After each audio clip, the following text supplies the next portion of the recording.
You're listening to In Sickness, a podcast about caregiving with Allison Breininger and Justin Bima. Good morning, Allison. How are you doing today? I'm doing all right.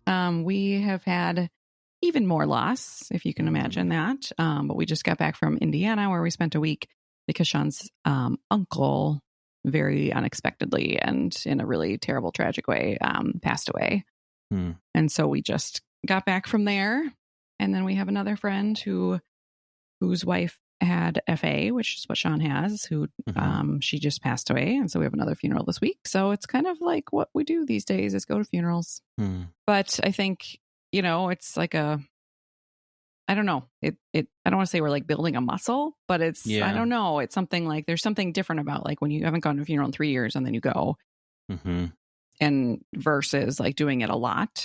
You know, that it's a little bit like, oh, yeah, this is the thing that we do. And I don't want to say we're like good at it, but I think that it's also like we've got a lot of experience now, which is helping us to support, you know, the people like this in these situations. We're a little bit in an outer ring than we were with Sean's mom and whatnot. And so, you know, our experience is, I think, helping us help them.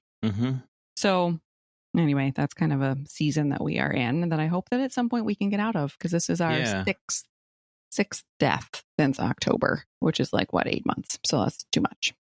That is way too much. That's, I'm sorry that's the season that you're in. And that's, can't be easy. No. And at the same time, I strangely feel pretty good these days. And I'm just feeling kind of like proud of myself for like all the work that I've done, especially, you know, like about a year ago, a little more than a year ago at this time when I was like at my lowest. And I'm like, look at me, like I'm doing a lot of hard things and I'm like feeling pretty settled through it all. And, you know, so I'm at the same time feeling pretty good, right? Strangely. I'm also still in like garden heaven because it's, good. That's great. Springtime here. And so I think that really like, Sean's like, you just seem different when the sun shines. I was like, yeah, I think I am. I think that the sun plus the dirt plus the grass plus the flowers, like, it's really different than just being inside with the cold and gray for all these months. So good. So so overall, actually, I'm doing pretty well despite it all. Yeah. How about you? You know, I'm doing pretty good overall. You know, as I think I mentioned in the last one, like I'm feeling better than I have in a long time. You know, I know, and that's continued. It's continued, Wow. So it feels like maybe I'm, you know, coming out of this rough season that I've been in since like November. Oh my gosh, I hope so. And again, I think, I don't know, there's a number of things that are probably playing into it. One of them probably is it's summer, it's sunny, it's, you know, light out, but there's just, I'm wrapping up. I think I have 2 more sessions of my TMS. Okay. So I'll be wrapping that up. And I'm feeling good. And that's just been a real blessing for sure. I'm so glad. Yeah. Do you feel like the weather impacts you as well? Yeah, I think that I don't know if it's the summer that impacts me positively, but I know that the winter impacts me negatively. Sure. Yeah. So the absence of winter is helpful to you. Yes, is very helpful. Yes, I hear that. Yeah. So also, I know that you have multiple occasions told me that I need to watch the movie Inside Out. Yes, and Friday I finally watched it. And what did you think? It was delightful. Oh. It was, I mean, it's a great like visual of this boardroom that we have talked about. For those who are unfamiliar with the movie, it's about a girl who's growing up and there's emotions inside her brain, and there are all these characters, and it's just kind of like how all those interact and how they play out in like your life, sort of.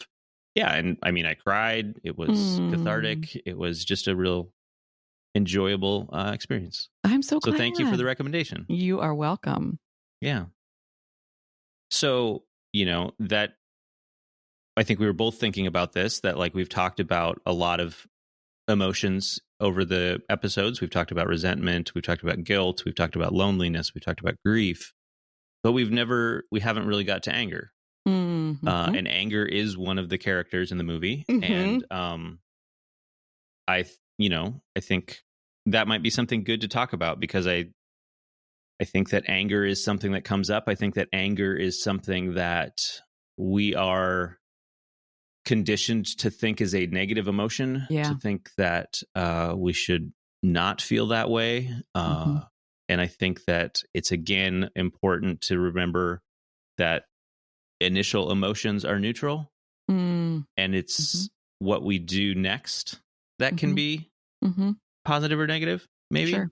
Yeah. And so maybe as we kind of get into anger, we can talk about some of that. So like, what's your relationship with anger, maybe in general, or with like how that has come out in your life as a caregiver? Yeah, good question. And I think it is really interesting that we had to get 66 episodes in before this was a topic we thought about. But I think that says something bigger systemically about how people feel about anger and how people feel about their permission to be angry. Right. I would say, and again, we'll probably unpack some stuff as we talk today, but I don't feel like anger is something that I feel that often. And which is sort of like, okay, is that my personality, or is that like really it's in there and I'm just like not letting it out, which is possible, right? I think that as I think back in these like 12, 13 years of being a caregiver, I think that I have been the most angry at incompetence. Right? Like in times when people, like at one point I was going to get a hat that just said, "Do your job." And I was going to just wear it to the hospital and the clinic. Right. Because it was just like people just not doing their job. And then therefore, Sean's health was at risk, or, whatever, or we had to stay longer, or you get an infection, or he would. So I think it was that, like, it was sort of like, I am doing everything over here. Right. Like I'm on my A+ game. Yeah. And you're on your like C- game. And that is not okay. Yeah. And so I think it was that disconnect of like me doing everything I can, and yet it wasn't enough because other people weren't. Right. And that they were not taking my husband's life as seriously as I wanted them to. Right. Right. So I think it was like that kind of thing. I can feel myself getting like riled up just thinking about it, like that kind of thing. And then also systems like, we went through a whole season where the insurance that Sean had was just the hottest mess. And I kid you not that every day the mail fell through the slot, and it was just like the sound of death. It was terrible. Like every day there would be bills that would be wrong, and they would be like, "There's a bill collector coming in there." Like, and so again, like, do your job, right? Insurance company, like, get it right. Like, if it's a bill that we owe, fine, we'll pay it. But it often was like wrong or this or that, and so. Those are things that like, and we're very fortunate now to be in a moment where like insurance is going smoothly, and he hasn't had, we've got like, we've kind of whittled down our team to be like the A team. Right. Yeah. But it took us a long time to get here. And we have gone through lots of seasons of that. And so I think that's where I have felt it the most is I'm doing my best over here. And when others are not, and there's nothing I can really do it about, or their incompetence is making my job harder when my job is already hard. Yeah. As a caregiver. You know what I mean? Yep. How does that sit with you, or how has anger shown up for you? Yeah, I just in general don't feel like I have a like strong relationship with anger, I guess. For whatever reason, it's one of those things that I have internalized, that it's an emotion that's like isn't productive, and so it's not worth feeling it. And so I think a lot of times I will like skip over anger and just feel resigned to this is how it is, which isn't necessarily a great approach either. But certainly, and I think that I will label things that I maybe are anger as like frustration, or because somehow that feels better, right? Because of how I've internalized what anger is. And there certainly have been times where I've been deeply frustrated with, doctors not having answers, or not being dismissive of, Sarah's conditions. And the judge who was horrible when Sarah was going through her disability application, just in the situation in general of feeling like we were out on our own to figure out what was going on with her. And I think there, anger or frustration, whatever you want to call it, we'll call it anger, like produces energy. And like you can channel that into something. And so like when I was, we were doing all of this research, and like when we were trying to figure out her POTS and I was making those graphs like that, I think there was energy from that frustration that was going into like, let's do something. Yeah. So I think it can be productive if it's like, you're angry for a reason. There's something going on, figuring out what that is, and then where to go from there. Yeah. Kind of. I mean, what do they say? Like, if you're not angry, you're not paying attention. Yeah. Like about the world, right? Well, that's certainly true. Yeah. And so I think it's just so interesting because even hearing you talk, it's like all these messages we've gotten from the world. Like, oh no, like you just kept slipping back into like, I'm just going to call it frustration because it's true that frustration has like a nicer sound to it. I'm frustrated feels different than like I'm angry. Like angry is a little bit like, like careful, And I think it's just so like, why? But it's so valid. Yeah. Right. And that, again, if you're not angry, you're not paying attention. Like there's so many things in the world and in our situations and all over the place to be angry about. Yeah. And yet the world has told us like, oh, careful there, tiger. Like, don't get angry. Right. Yeah. And I think it makes other people uncomfortable. Like if you were talking to a friend and said, hey, I'm feeling pretty frustrated about this. They could be like, oh yeah, tell me more. If you're like, I'm feeling pretty angry about this. I feel like it like turns on, like it triggers people. Right. So it makes the listener feel uncomfortable. I think that I'm sure that like, I think this is true for all of us, but probably even more so for women. Like, oh no, you're supposed to be sweet and docile and not angry. Yeah.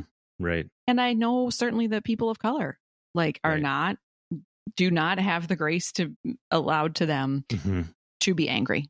Right. Because then they are perceived as dangerous and then it escalates, all of these things. Yeah. And so even though they have a billion real reasons to be angry, they have to be extra careful to not show that anger. Right. Right. And so it's this like really valid emotion that for some reason we've all been told like, no. Yeah. Nope. I have this very, very clear memory. So when I was in college, this little like Lutheran school in Iowa, and there was a hate crime kind of thing. Like somebody put something in like graffiti on a wall that, and the president of the college gathered everyone together for like a, college meeting about this. And he said, anger is one letter away from danger, which we all then for years turned into anger is one letter away from danger. And for like, 25 years later, we're also saying danger. Right. But again, like, I mean, I suppose, right. If you're angry, then that can turn into something dangerous. But if you don't let your anger out, that can also turn into something dangerous. Right. And so it's like, I feel like we have come up with this equation of like anger equals danger. And which is telling us like, okay, don't feel it. Don't feel it. Don't feel it. Yeah. When you said the thing about anger can produce energy, I was asking Sean about his relationship with anger this morning. And he said he feels like anger takes a lot of energy to be angry. Yeah. And he said that over the years, he's like, I just don't have any extra energy to give. Yeah, I get that. And so he's like, I just can't even be angry because I don't have the energy. Now he's like Zen master, right? So even stuff around the house, he's like, I've had to do a lot of work to not be bothered by things like the dust bunnies in the corner and the whatever, because I do not have extra energy to be bothered by that, Yeah. And I'm like, well, I'm so happy for you. You don't see those dust bunnies. But I think for him, it's also just like, I just don't even have it in me. And so I think you're right that it can produce energy, but also requires energy. Which for sure. Sometimes we don't have. And actually, I was talking to a caregiver one day who it was after she had gone through a big old season of hard stuff. And she was in a quiet season. Right. And she's like, for some reason, I think I feel angry now. And she's like, I'm not sure why. And I'm like, well, probably because in the last 6 months, you had a lot of reasons to be angry. but your energy was being spent caring for your person. Yeah. And now that it's quiet, your body's like, hey, I'm mad. I am angry. Right. You know? Yeah. So I think that's an interesting thing too about when it shows up and when when we allow ourselves to listen to it and to hear it and for it to, be. Yeah. Well, and like, I know it's not a perfect example, but like the stages of grief, like anger is one of the stages of grief. And there is much in our lives that for us to grieve. And so like anger is one of the ways that shows up. Yeah. It's, I think, important not to push that aside or ignore that, but to like allow yourself to feel it. And then again, like, what do you do next with that? Because you can feel angry and you can lash out. Well, that's probably not the best way to handle that. But like, if you're angry about an injustice in the medical system that like you're up against, that can be difficult because maybe it feels like there isn't anything you can do, but maybe there's something where you can channel that energy into something, or at least find a way to burn off that energy or that just like feeling fired up so that you don't take it in the wrong direction. It's funny when you say fired up because I'm picturing the little guy from Inside Out, right? And when he gets mad, like literal flames come like shooting out of his head, right? Yeah. Which again, like in juxtaposition to like joy, which is like this little like dee, right? Like everybody wants to look like Joy. Nobody wants to look like the dude with the flames coming out of his head, right? So I think I want us to like also be careful to not say like, okay, our anger has to like turn into something. Like it has to be good for something, right? Like it doesn't have to be like. I agree with that. Use it well, or you know what I mean? Like any other emotion. Yeah, we have it. Like I feel like if someone said to me right now, if I said like I'm sad, I have lost 6 people in the last 8 months. I'm sad. People would be like, of course you're sad. Yeah, right. Yeah. And if I said I have lost 6 people in the last 8 months, I am angry, people would be like, yeah, right. And I feel like we should be able to say that. And like, and I am like, I think if I let myself say that, like, what? Yeah. What? 6 people, like, and so part of it is like just letting us say like, yep, this is another character in our boardroom. Anger is a character in our boardroom and it is welcome at the table. And it's not like only positive emotions are welcome. Right. And it's not like we got to say, hush him up and not let him talk. We can give anger the microphone. Right. Say, hey, anger probably doesn't need a microphone. Yes. Well said. So well said. That's true. Give anger a turn. How about that? Yeah. Right. Yeah.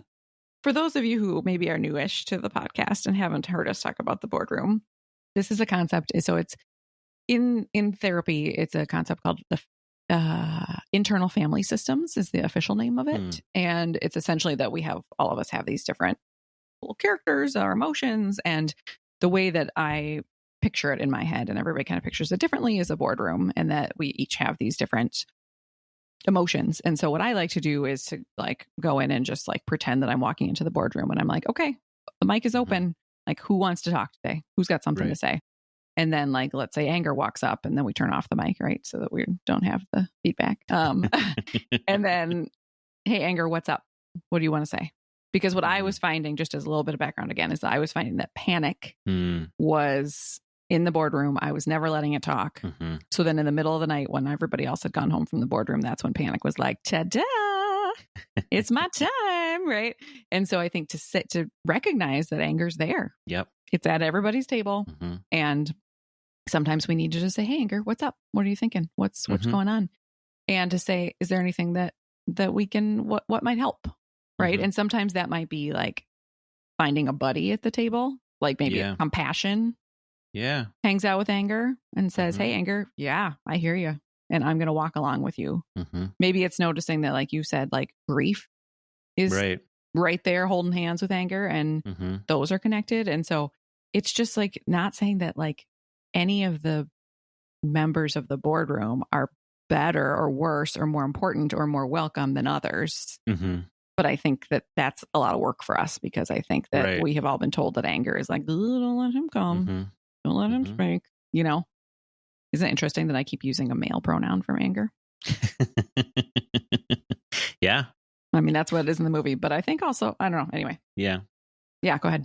Yeah. So as caregivers, like we encounter a lot of situations that are valid reasons for anger. And so like we kind of polled some followers on Instagram as far as like caregivers, like where do you run into anger? And there's kind of like 3 categories that it all kind of fell into. And the first one is like the systems that exist around us, like there's systemic inequality, like the medical system, running into, like you said, people not doing their job, certainly in insurance companies. Oh my gosh. As you've also mentioned, like I was mentioning, like having to do your own research, like it feels like doctors aren't digging for answers, and so you've got to do that on your own when they're the ones getting paid and who have the medical training. Yes. Right. Yeah. And so there's just like so much in the like medical system and all of the infrastructure around that just feels like it's not designed to really do the best to like help us through it, kind of. And you know, I don't know, at least in the United States, like the unpaid family caregiver is what keeps the medical system going. And like we are in this position so that they can make more money. Right. In a way. Yes. And so it's like that should make us angry. Yes. For sure. Yes. Yeah. And so there's just all of this stuff around us and the systems we're running into. I mean, someone talked about like their school and their son couldn't participate in a graduation ceremony and because of, I guess, their illness or whatever. But like, come on, people. Right. Yeah.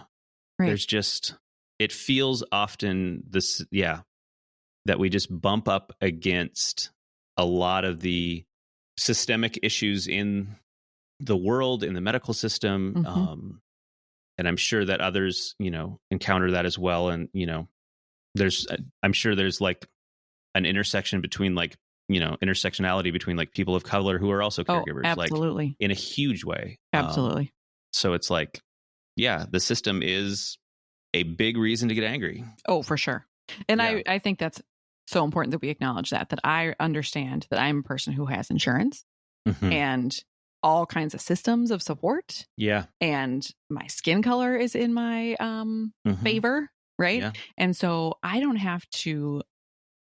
mostly don't have to worry about doctors not listening to me or you know, all the things. And so I think about people who are people of color who know that like there's already this broken system and it's extra broken, extra broken. And just to know, like being gaslit by their medical professionals and not trusted and not listened to. And, so it's like the thing that this makes me angry.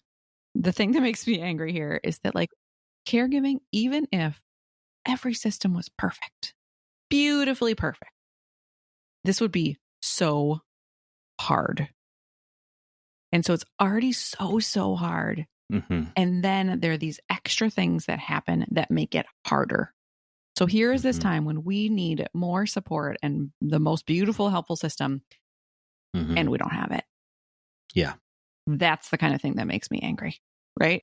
And the system, and sometimes it's like an individual, like maybe this was a nurse who was just like, whatever. Sometimes it's bigger. You know, I mean, we know that like the big medical system is broken. And so sometimes it's like our hands are tied. We can't do that or whatever.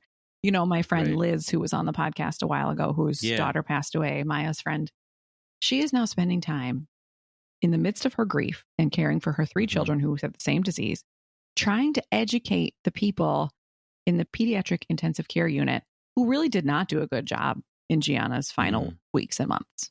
So she's doing things like going back and having meetings with the administration and with the team to say, here are the ways that you made this harder for us. Right.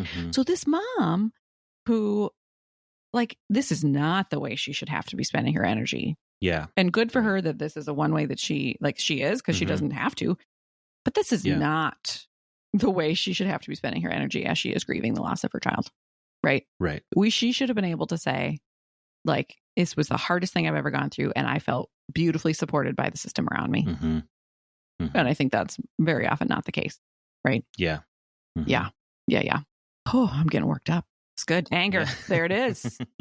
It is here. It's great. Yeah. So when we asked people, so systems was one.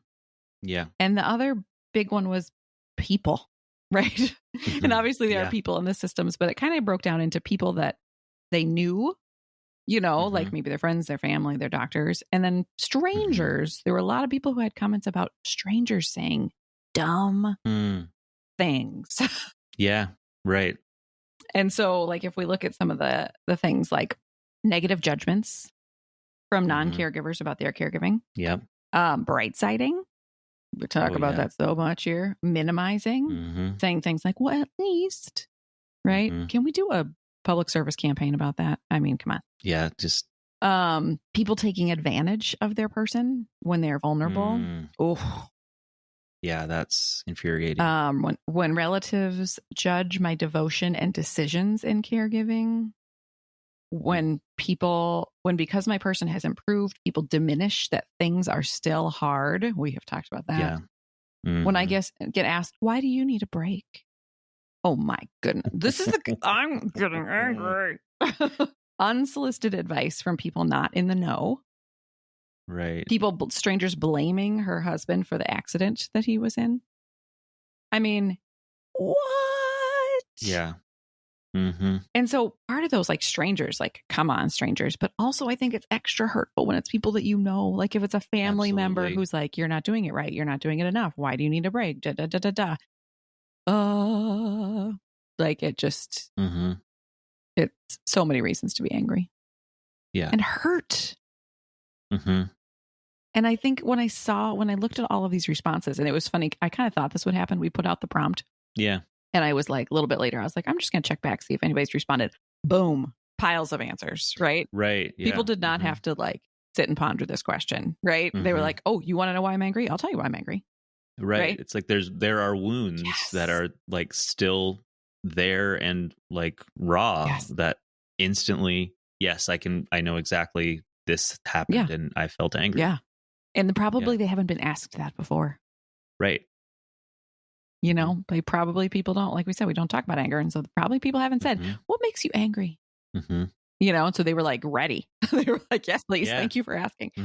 So when I looked at all of their responses, I really felt like it boiled down to people feeling unseen, misunderstood, unsupported.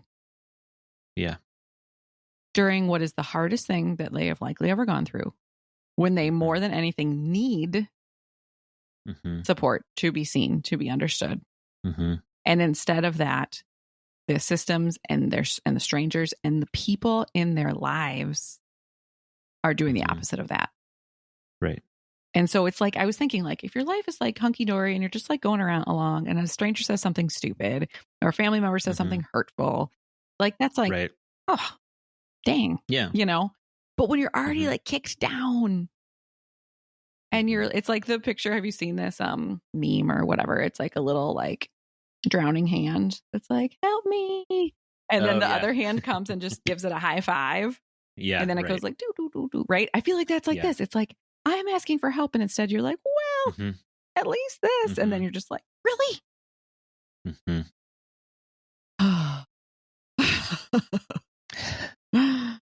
Caregivers, I'm sorry.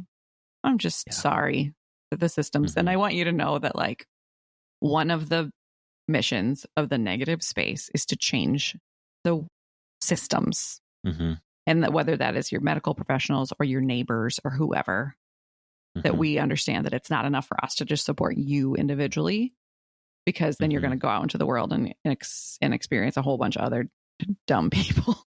And so I'm trying really hard to educate those other folks so that they can show up for you better. But I'm one little person, so I'm getting there as fast as I can. Right. So I just want to say, caregivers, that I'm sorry. I'm sorry that the systems and the people in your lives are just not showing up for you in the way that they should, and that they're often showing up for you in the opposite of the way that they should. Yeah. no good. Mm-hmm. So that's a real kind of a clear like message for supporters. Yeah. That like all of this anger, like feeling unseen, feeling not understood, feeling not supported, those are actionable things for you as supporters. Let them know you see them. Listen. Don't like shy away from the hard conversations with them because it makes you uncomfortable. Mm-hmm. Like show up and support them. Mm-hmm. Be there for them. Get angry on their behalf. Like if they're saying they're angry, like be angry with them and like validate that and let them know that like, yes, other people see these injustices or other people see these things. And like, I think that can be a powerful way of feeling supported that like doesn't, maybe we don't talk about it that often. Yeah. Yeah, good point. And I wonder if with that, like you were like, oh, it can turn into action. And sometimes it can. And sometimes like as caregivers, we don't have the, like we see. So like, here's Liz, like she doesn't have the extra energy and capacity to go do this care meeting at this hospital, but she's doing it. Right. And so what are the ways that as supporters, if there's a thing that you can even maybe take something on? Yeah. Right. To say like, you don't have time to like write a letter to your senator right now. Right. Or to like make that call to the insurance company or to whatever, but I can do that for you. Right. Like what? To show up and say, yeah, I see why you're angry. That makes me mad too. Like, you know, how can I do that step on your behalf? Like what? That's awesome. Or even like the research when I heard this podcast the other day with someone who said 3 of her friends were researching this treatment and 3 of her friends were researching this treatment for her. And she just like delegated all the stuff. And I was like, that's awesome. Right? Yeah. Yeah. So supporters, part of it is just to stop saying dumb things. Yeah. Even if you don't know how to say the right thing yet, just stop saying the wrong thing. And if you have, we've all done it, right? Yeah. But, and then I love that sort of like the anger with them and on their behalf. Yeah. Yeah. What about us? Let's talk about like as caregivers too, like what are the ways that we can accept that like, and like sort of give space to our anger, to allow ourselves to be angry, to dig in. Cause we both in the beginning were like, yeah, we're not really angry. And now I'm like sitting here all charged up. Right. And so to look to see if anger's in there, to do anything with it. Like, and that doesn't, I'm not saying in a productive way. Right. But like, like what do you think that could look like for us as caregivers? Yeah. I think one, when you feel the anger like rising up, don't push it away.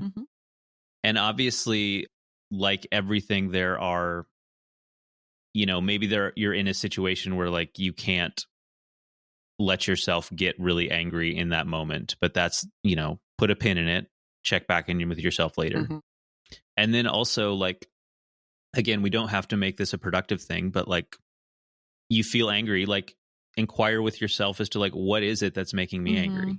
I think that helps us understand this emotion better. And to not feel like it is a thing you shouldn't be feeling. And I think that's probably something that is a process. Like it's, you get used to it, take it in little doses. Like maybe initially it's just like, okay, I'm feeling angry. And instead of like pushing that aside because I'm not supposed to feel that way, I'm going to sit with it for a minute. I'm going to sit with it for 2 minutes and just be there. I think like, I love what you said about having emotions in the boardroom, like paired up. Yeah. And whether that's your grief sitting with your anger or your self-compassion sitting with your anger. I think that's a beautiful thing too. It's an opportunity to have that compassion for yourself that like, yes, these things are happening and it is right that I am angry about that. And just to, give yourself a hug. In that space. Yeah. It's almost like, the anger, like who's in there taking care of anger. Right. I saw this thing the other day. It was like a mom, like a cartoon. It was like a mom, and then it was like a giant flame. And then as the mom got closer to the flame, it like got smaller, and then the mom like held onto the flame, and then eventually it got smaller and smaller, and then it was like a child. Right. But it was like the compassion that mom gave to the child, but like sort of eventually quenched the anger. But if we think about anger as a character, right? Yeah. In ourselves, like who's in there to say, and not to say like, hush, hush, hush, anger. No. Right. But to say like, hey, anger, like, I hear you. I see, like, is there a person in our boardroom, like that can be with them? Question ones, or I think something when you said if you notice the anger, I think one interesting word is curiosity. Yeah. So just to, instead of being like, am I angry? And like getting angry or angry and, whatever, is to be like, huh. So I have this very wise friend who used to tell me to use the question like, what was it? Something like, well, isn't that interesting? Or something like that. So it's sort of curiosity, like, I feel angry today. Huh. Isn't that interesting? I wonder. Let me think. You know what I mean? So it's sort of like just approaching it with curiosity and without judgment of like, why? I wonder why this feeling is here today. Yeah. And then, like I said, I like to go into the boardroom and be like, hey, anger, what's up? What do you want to say? What might be helpful? Yeah. Go ahead.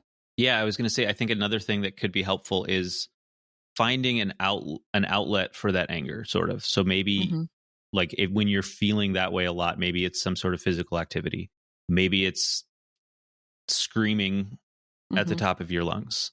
Maybe there's some music you can listen to and just like allow yourself to feel it. But yeah, you don't have to just like quietly sit in a chair and right feel your anger. Like, yeah, if you are fired up, like if there's a good way to like burn up that energy, I think that can be really helpful. For sure. Because it doesn't always feel good to be angry, right? And so it's not like we're just saying walk around with it and continuing to feel that. Like if you want to get to a place where you're helping it move through you, right? It's one thing if you just shut it down. Yeah. It's a different thing if you let it move through you. And so you're thinking about like, are you a strikeout kind of person? Like, are you like, I want to do like kickboxing or running or like punching or like something to like, like that's what helps? Are you like a gathering in person where you need like to blanket and snuggle and cuddle and that's going to help? Are you a connection person and like you need to talk it out or write it out, right? And so to kind of think about that in a calm moment, right? When you're not angry, because if we are angry, we're not always in our thinking brain, right? And so to think about like, when I feel angry, these are some things that maybe I could do, right? Yeah. So that you have the kind of that toolkit. I think an interesting thing we didn't talk about today and that didn't come up with any of the people who commented is more of like an existential anger. Okay. Meaning like shaking your fist at the sky, sort of like, why? Right. Yeah. And whether that's anger at God or the world or the, like whatever that is, but like bigger picture anger at why? Right. Why me? Why my person? Why my family? Why? Yeah. That's a big one. Why does this keep happening? And I think that a lot of us like, we can look around and see lots of healthy people and be like, why? Yeah. Why is their life like that and mine is like this? Right. And so that is just another category, I think, of anger that we can feel that I think some people are like, oh, everything happens for a reason, right? And that kind of tries to shut that down. And I think instead we can say, you can say why. You can say this feels unfair. You can say like, I hate this. You can say like, I wish this wasn't my life. Like, yes, all of those are totally valid things to say and feel. Yeah.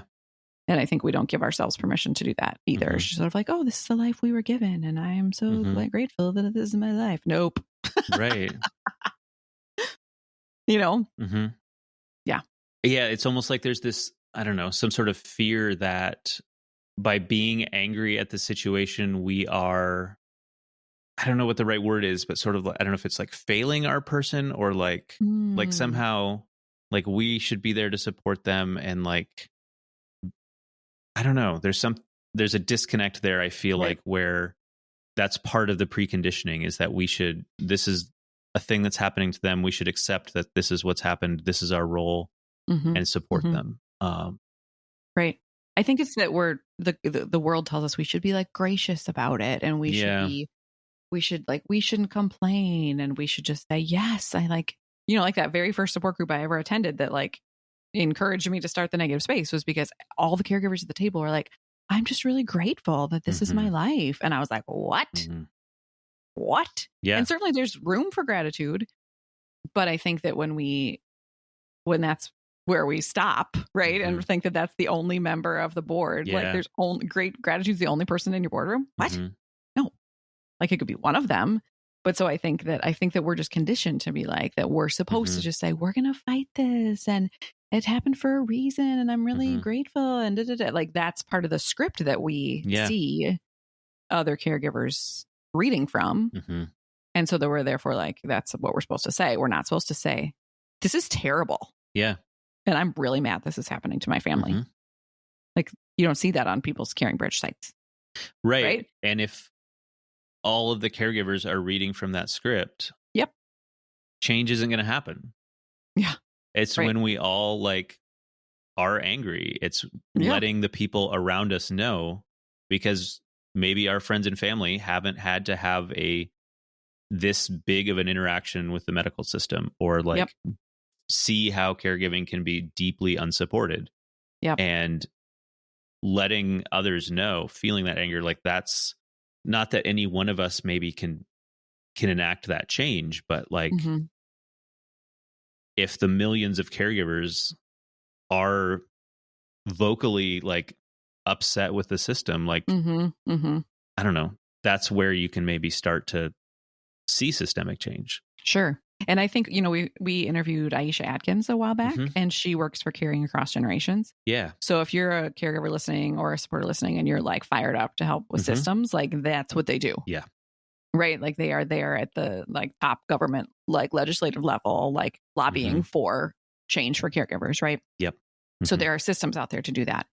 But I think also I want to think about us changing the script, so many scripts, but the script about us just like caregivers, just like accepting that this is the way it is. And for giving us space and room to say, I hate this. I'm mad about this. Like I am angry that this is the life that we are living.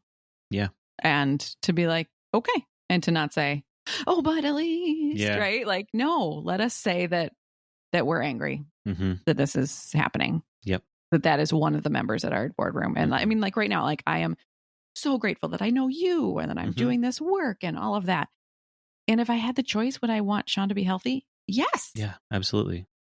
Right. And so we don't have to just take it. We can say like, even the things we can't change, to say, I'm mad about that. Yeah, I'm angry, Yeah.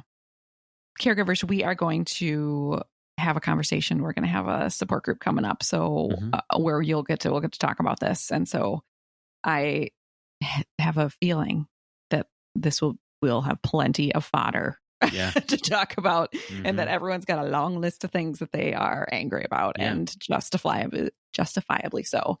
So take a look and watch for the information about the upcoming support group on anger. Yep.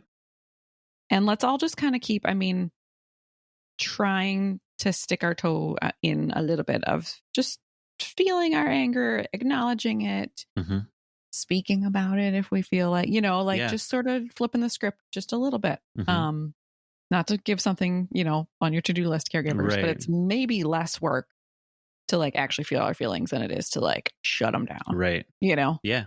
Maybe. Depends. Yeah. Okay.